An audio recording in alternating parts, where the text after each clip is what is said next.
Merci de nous rejoindre pour cette nouvelle édition de Africa 24 Football Club. Suite de la deuxième journée des matchs de poule. Dans le groupe G, le Portugal de Cristiano Ronaldo a fait un festival face à la Corée du Nord au Cap. Dans le groupe H, le Chili a eu raison de la Suisse à Port-Elizabeth, alors que l'Espagne disposait du Honduras à Johannesburg par 2-0. Analyse et commentaires des matchs du jour en collaboration de nos équipes sur le terrain. Gérard. Et ce soir, nous avons deux nouveaux sociétaires à l'AFC, l'Africa Football Club, bien entendu pour les intimes. Il s'agit de José Douglas de Tropic FM, tout d'abord. Bienvenue José. Bonsoir. Et puis un autre nouveau sociétaire de l'AFC, donc Juan José Dorado du groupe de presse espagnol La Región. C'est bien cela? Efectivamente, buenas noches. Buenas noches. Alors, Jean-Célestin, le carton réalisé cet après-midi par le Portugal aux dépens de la Corée du Nord t'a incité à piocher dans les archives de la FIFA pour voir s'il y avait eu d'autres scores fleuves d'ores et déjà, et tu as constaté que ce n'est pas le premier feu d'artifice auquel on assiste dans les phases finales de la Coupe du Monde de football. Et ce n'est pas le premier feu d'artifice. C'est vrai que bon, pour cette édition en Afrique du Sud, on commençait à s'impatienter, à s'inquiéter même. On se demandait si ça allait être la grande fête du football ou pas. Les 25 buts marqués lors de la première journée des matchs de poule pouvaient faire de cette compétition une édition chiche. Hein? Et puis, on a remarqué que ces 25 buts l'ont été par 25 réalisateurs différents. Heureusement, la deuxième journée est venue corriger cette première impression. Et si on n'est pas encore rendu au 10 buts de la Hongrie face au Salvador en 1982 en Italie, ni aux 9 buts de la Yougoslavie devant le Zaïre en 1974, le Portugal, il faut le reconnaître, nous a tout de même gratifié d'un sacré feu d'artifice, Gérard. C'est le moins que l'on puisse dire. L'équipe du Portugal a saisi son adversaire à la gorge d'entrée de jeu. On disait hier que peut-être que la Corée du Nord, excellente face au Brésil, dans un registre très défensif, certes, mais tout de même allait tenir tête à son adversaire. En définitive, il s'est avéré que les Nord-Coréens avaient déjà les jambes très très lourdes de leur duel contre le Brésil et ont assez rapidement craqué. Un but tout d'abord, suivi de 3 buts en l'espace de 7 minutes en fin de première période. Vers la fin de match, de nouveau, ça a été l'avalanche et un score final donc de 7-0. La l'édition est très très lourde pour les Nord-Coréens dont le football s'est peu à peu désintégré au fil des minutes face à une équipe éblouissante. On a les tableaux qui nous permettent de voir justement Portugal 7, Corée du Nord 0, Chili 0, non plutôt Chili 1, oui, Suisse, il y a une petite erreur, Chili 1, Suisse 0 et Espagne 2, Honduras 0. Alors, Juan, comment tu as vécu cette journée, toi? Bon, ça a été une journée un peu particulière déjà parce que les Espagnols, c'est vrai qu'on regardait de près le match du Portugal. Et pourquoi? Parce que si on va au-delà de cette première phase, on pourrait rencontrer le Portugal. Mais surtout, bien évidemment, les Espagnols aujourd'hui n'avaient que des jeux pour la sélection espagnole qui jouait son va-tout en fait face à l'Honduras, puisque tout le monde le sait, on a complètement raté notre entrée dans ces mondiales en perdant le premier match contre toute attente face à la Suisse. Oui, vous avez été battu, vous avez été mangé par les Suisses. On peut le dire ça. Oui, tout à fait. Ils ont été mangés par les Suisses. Oui, oui. J'ai plutôt absorbé que manger. Mais l'Espagne a démarré doucement cette Coupe du Monde. Ouais. Et puis effectivement, en parlant de la journée d'aujourd'hui, on attendait surtout les équipes asiatiques pour voir un peu comment ça allait se passer. Parce que la Corée du Nord avait bien démarré ce championnat du monde. Et puis finalement, le Portugal aussi était attendu. On a vu que le Portugal a retrouvé vraiment son grand football.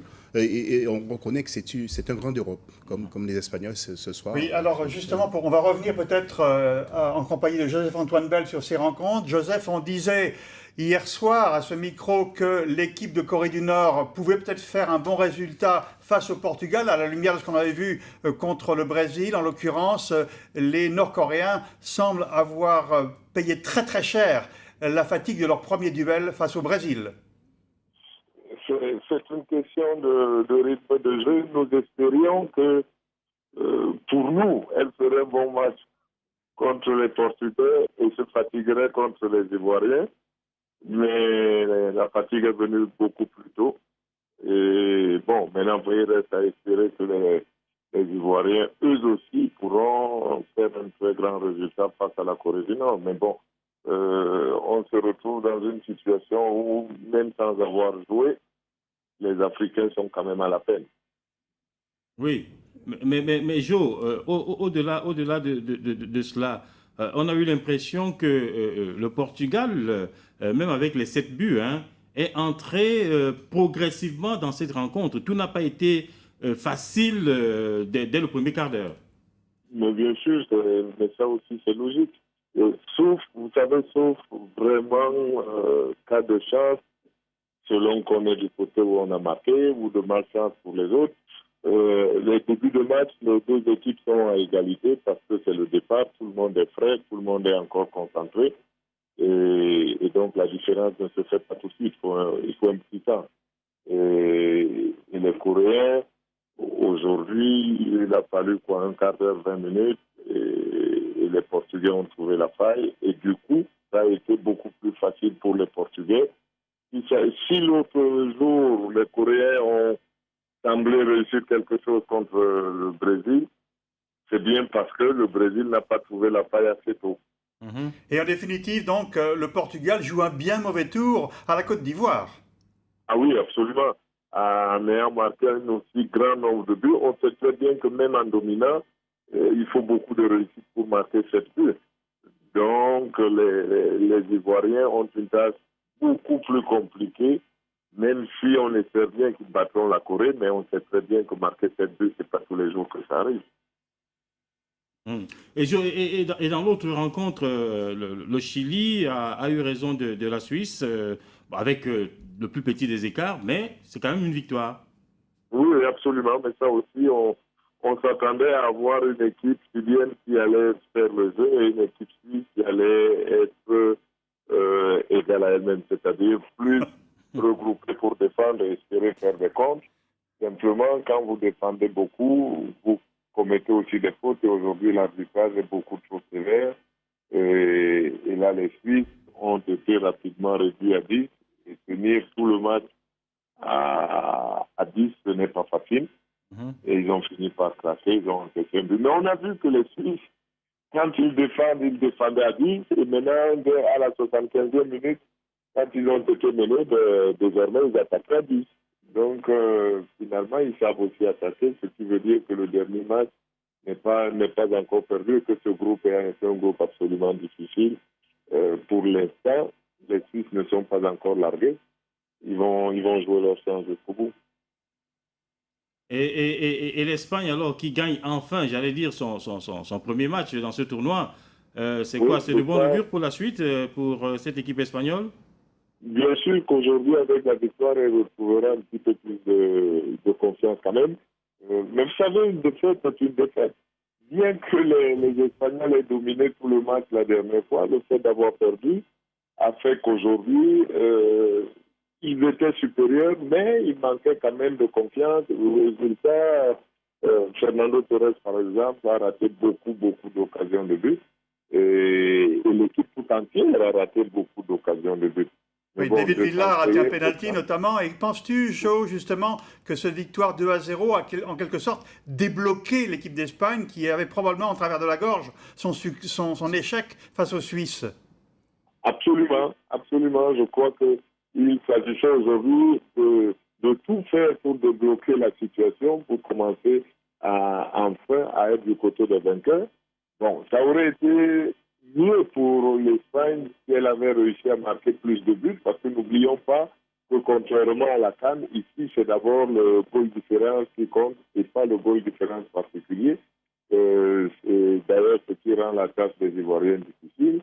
Et là, les Espagnols, en ayant marqué que 2 buts, c'est un résultat finalement étriqué. Et lors de la 3e journée, il y a encore 3 équipes qui peuvent se disputer la qualif dans ce groupe. Et puis l'Espagne, qui aimerait bien éviter le Brésil, en terminant premier du groupe, va avoir du mal parce qu'elle rencontre l'autre potentiel premier, qui est premier pour l'instant. Et la Suisse derrière qui n'aura pas dit son dernier mot. Donc, ce groupe est totalement ouvert. Jo, on te retrouve naturellement en fin d'émission pour voir avec toi les matchs qui ont lieu demain, et en particulier cette Afrique du Sud-France qui s'annonce j'allais dire, comme le match le plus important peut-être du tournoi Le plus imprévisible, tu veux dire. pour l'une et l'autre équipe. Donc on te retrouve en fin de partie, en fin d'émission pour cette partie-là. José, tu n'as peut-être pas eu tout ce qu'il a dit, Joseph Antoine Bell, mais au moins tu as suivi les rencontres de cette journée. Je veux dire que le Portugal a fait une véritable démonstration face aux Nord-Coréens. Oui, tout à fait. C'est une équipe que j'aime bien, moi, le Portugal. Et pourquoi ? Parce qu'il y a une star qui s'appelle Ronaldo. J'aime bien ce garçon qui est d'une sagesse et d'une générosité, mais qui me fait penser aux anciennes stars du football mondial comme Maradona. C'est un garçon qui, ma foi, ne crée jamais d'histoire sur un terrain de football et qui est un bon technicien. Moi, j'aime bien les techniciens. Vous savez que moi, j'ai été élevé aux Antilles et pas loin du Brésil et nous avons toujours suivi le football brésilien. Et et heureusement les techniciens. Donc Pelé nous a beaucoup marqué et donc le Portugal. Qui ne l'a pas été. Oui. Et donc Ronaldo, c'est quelqu'un que j'aime bien. J'aimerais bien que le Portugal aille le plus loin possible dans ce championnat du monde, mais ça va être difficile. Ça va pas être facile. Ouais. Alors avant de donner la parole à Juan aussi, je rappelle la question, notre question du jour, question AFC. Y aura-t-il une équipe africaine au deuxième tour? Y aura-t-il une équipe africaine au deuxième tour de cette Coupe du Monde 2010? Vous nous envoyez vos réponses à afc@africa24tv.com, afc@africa24tv.com. D'ailleurs, oui, les réactions commencent à tomber. Je vois la réaction de Ifogo Solosu, de N'Djamena, du côté du Tchad. Je suis convaincu que 2 équipes africaines auront la très haute et lourde responsabilité de sauver l'honneur de l'Afrique en se qualifiant au deuxième tour. Ces équipes sont le Ghana et l'Algérie. Pour les autres qui viennent d'être éliminés ou sur le point de se faire éliminer, je leur dirais que la prochaine Coupe du Monde en 2014 se prépare dès maintenant. Il ne faut pas attendre 2 mois pour recruter un entraîneur afin de croire à un miracle. À bon entendeur, dit-il l'auditeur, salut. C'est un carton jaune adressé à la Fédération ivoirienne de football, si j'ai bien compris. Il est vraiment... je crois qu'il dit les choses telles qu'elles sont, à vrai dire.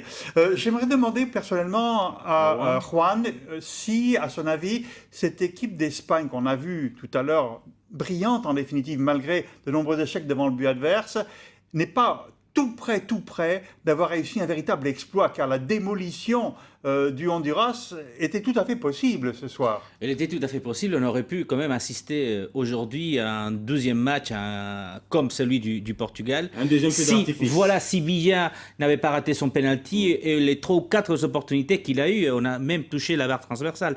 Donc on aurait pu parfaitement avoir aujourd'hui encore un 5-6, 7-0 face à l'Honduras. Ça n'a pas été le cas parce que les 20 dernières minutes, l'Espagne, elle n'a pas déjoué, mais elle ne s'est pas donnée à fond. Peut-être qu'elle prépare déjà le prochain match aussi, non ? Le problème pour l'Espagne, c'est comme pour la plupart des équipes européennes qui veulent aller au-delà du premier tour. C'est-à-dire, elles se sont préparées pour aller en 8e, quart, voire demi-finale, ou encore plus loin, comme le cas de l'Espagne.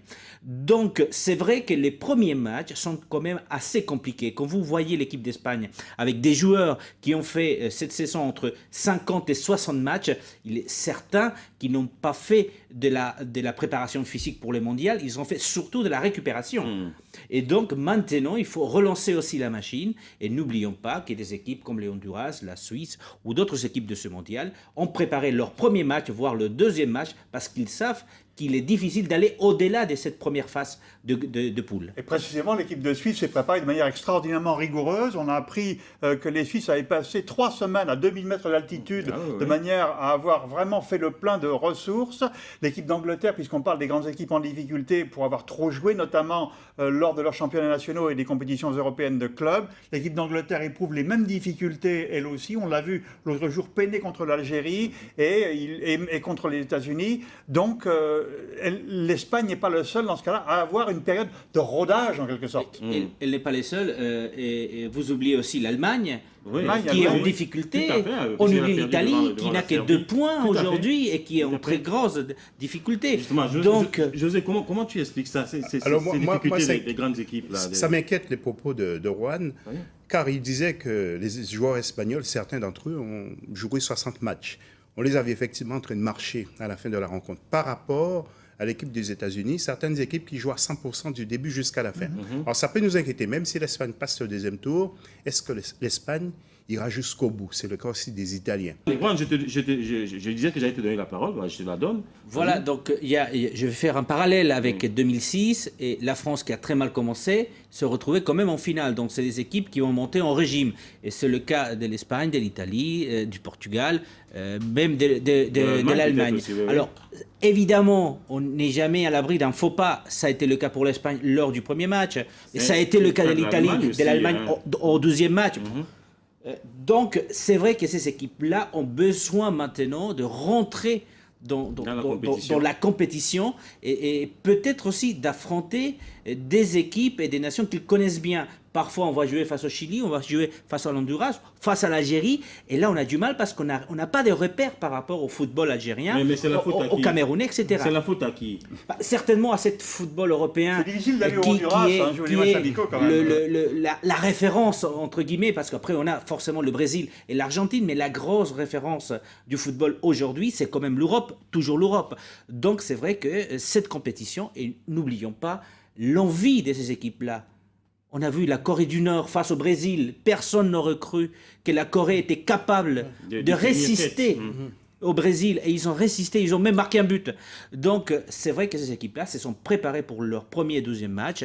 Ce qui n'a pas été le cas, comme je disais, des grosses équipes européennes. Je ne sais pas si on a le temps, mais je voudrais tempérer ce que disait Juan à l'instant, à savoir que parmi les grandes formations européennes, une équipe comme l'Allemagne est encore un peu jeune et manque, selon moi, quelque peu d'expérience, alors que l'Italie, elle aussi, est un bon cran, ou si ce n'est 2 crans en dessous de celle qu'on avait vu triompher il y a 4 ans en Allemagne. Donc, Et par ailleurs, par contre, l'Espagne, elle, est, je crois, au sommet de son art. Oui. On l'a vu ce soir, vraiment dominé de la tête et des épaules cette rencontre, au plan technique, tactique, c'était éblouissant à voir. Il ne manquait que la réussite au but. Le jour où ça viendra, les avalanches vont se multiplier. Par ailleurs, pour corroborer ton propos, Gérard, on se rend aussi compte que des nations comme l'Argentine, comme le Brésil, font 2 matchs, 2 victoires. C'est-à-dire que ces nations sont toujours là, José. Moi, je crois aussi que ça a été un bon test pour l'Espagne. Oui. Car lorsqu'on lit un peu le CV des Honduriens, les Honduriens, c'est une défense rugueuse, 38e quand même mondial à la FIFA. Donc moi, j'ai l'impression que ça a été une bonne expérience aussi pour l'équipe d'Espagne, pour les prochains matchs à venir. Donc on verra bien si l'Espagne peut aller le plus loin possible. Donc, Match très compliqué quand même, le troisième match de l'Espagne face au Contre le Chili, à Chili. couteau tiré. Contre le Chili. C'est un groupe où on peut se retrouver avec 3 équipes avec 6 c'est avec points, 6 points. où le goal average va Un être rôle capital. capital. Et c'est pas uniquement que le groupe de l'Espagne, il y a d'autres groupes effectivement où le goal average et ce troisième match est vraiment décisif. Et tu crois, Juan, que les Chiliens vont être arc-boutés en défense pour limiter les dégâts autant que possible? Ben, au début, nous, quand on a eu le tirage au sort, on s'est dit il faut qu'on arrive au troisième match avec 6 points. Parce qu'on savait que le Chili est une équipe compliquée. D'ailleurs, elle a fait une phase de qualification pour les mondiales merveilleuse. Elle a même donc battu l'Argentine. Elle était devant l'Argentine. Tout à fait. Donc, c'est une équipe difficile. Je suis rentré du Chili à peu près il y a une quinzaine de jours. Je peux vous dire que là-bas, le foot est roi. Et puis, leur sélection est quand même une sélection qui est très bien préparée. je ne suis pas tout à fait d'accord avec Juan. Ah, Non, alors. mais le Chili ne m'a pas montré un super visage. Ah ouais. Très sincèrement, sur le plan du football mondial. Cet après-midi, effectivement, je les ai vus. C'est pas pour moi une très très grosse équipe par rapport aux autres équipes d'Amérique, justement. Lorsqu'on parle d'Argentine, effectivement, il y a un niveau, il y a une différence, une grosse différence de niveau. Donc le Chili, je ne souhaite pas. Que peut-on parce que montrer vraiment, contre la Suisse, toutefois? Je parlais tout à l'heure d'absorber. C'est vraiment une équipe c'est une éponge, cette équipe de Suisse. Oui. Qu'est-ce qu'on peut montrer contre... Oui, mais la Suisse, c'est quand même une bonne équipe. ouais, c'est ça. La Oui, Suisse, oui, c'est une excellente éponge. Ouais. C'est vrai. Tout à fait, mais le Chili aurait pu nous montrer autre chose. Autre Par contre, chose. on connaît l'histoire de ces équipes américaines comme le Paraguay, pour ceux qui ont suivi le football, l'Uruguay, ce sont des grandes nations du football. Et aujourd'hui, lorsqu'on voit ce qu'ils nous montrent, le Chili, j'ai été déçu de la prestation du Chili. Et puis, José, cette fois-ci, on va reprendre notre respiration et se retrouver pour la deuxième partie de cette émission dans quelques instants.